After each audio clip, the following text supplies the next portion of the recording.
Good afternoon, everybody. It's Lynn, the Leather Bag Lady. How are you all today? It is Monday and a significant day for us here in Ontario, Canada. We have been able to open up again. I actually thought it was midnight tonight, but I believe it was midnight last night. So the 31st. I thought it was February 1st. Anyway, so we'll be able to go back to the gym. Good Lord, I need that. And yeah, hopefully we'll just keep moving forward, albeit at a very slow pace. I got my booster shot this morning, so yeah, my arm's a little sore, so we'll see what happens moving forward. Anyway, today's bag is a little different in that it is a sling bag. Here it is. So it's shaped like one of those backpacks that are typically found in the leather markets in Florence. It's a very typical shape. Those bags tend to have an opening in the middle. This one doesn't. It's a very simple pocket in the front. You've got your pocket in the back. There is a little gusset in that back opening, which is really great because then all your stuff isn't going to fall out. I don't believe there is any pockets inside. No. Now, the brand of this is Charter Club. Now, there is a little bit of history. It's a little bit confusing, and I'll share that with you momentarily. But the bag itself, the leather is absolutely beautiful.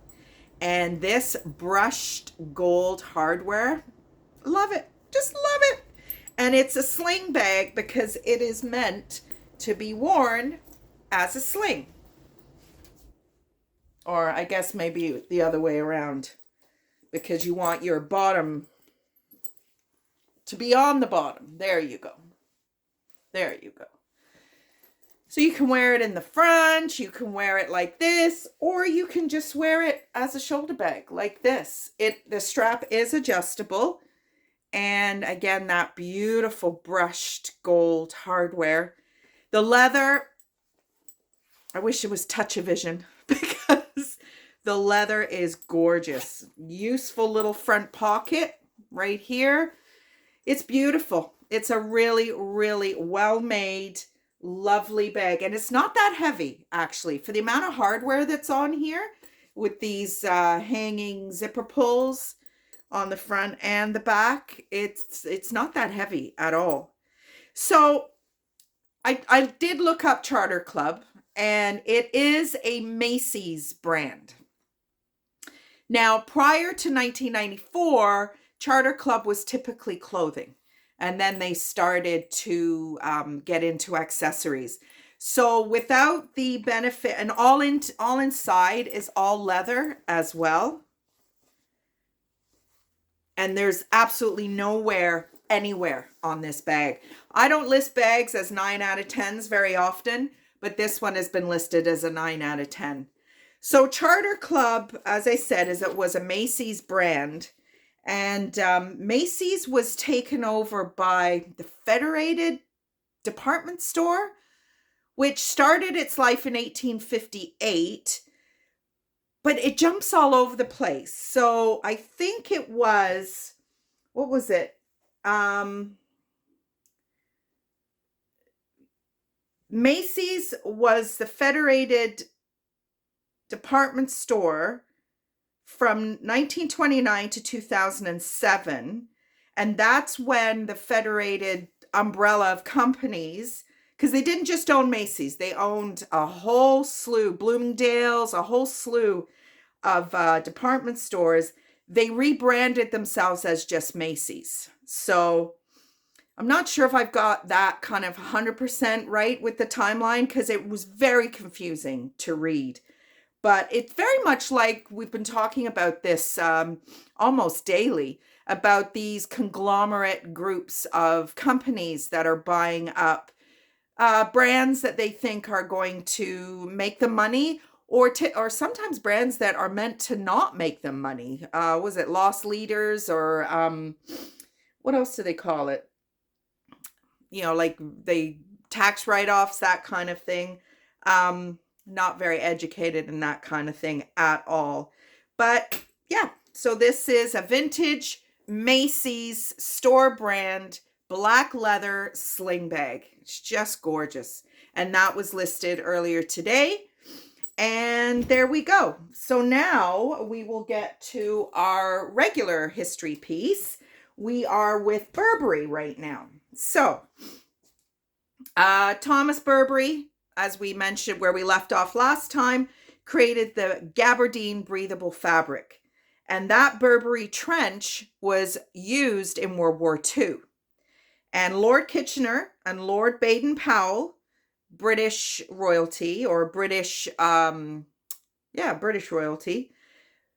were very fond of the waterproof coats. So these trenches were their coat of choice. Now, were they standard issue for every soldier in the Army or Navy or Air Force? No, I really do not think so. The fact that Lord Kitchener and Lord Baden-Powell were fond of them says to me that they were generals, like higher up in the ranks, standard wear. Yeah, I think we'll leave it. Actually, no, it was World War One, not World War II, World War One. So way back, because that gabardine breathable fabric was made in 1879 or was developed in 1879. So that's just how far back some of these historic brands go. And I think you'll find that this is, well, I don't know if it's one of the older ones. It'll be interesting to see once we get to the Chanel's and the Louis Vuittons and, you know, those other brands, Yves Saint Laurent, and what's the other one that's in my head? Dior. We'll get to those kinds of things, and we'll see what years they were all developed. And again, alux.com is where I'm getting all of this information.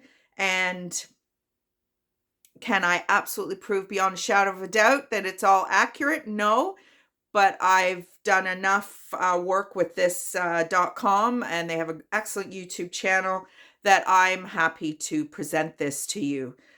Why would you set your whole self up as a business and you're saying wrong information? Well, I guess people could say that about me too, right? But anyway, that's really not what I'm doing here. So hope you all had a good weekend. I didn't really do much of anything this weekend. No, I didn't. Just stayed around here. Friday night, I didn't do anything.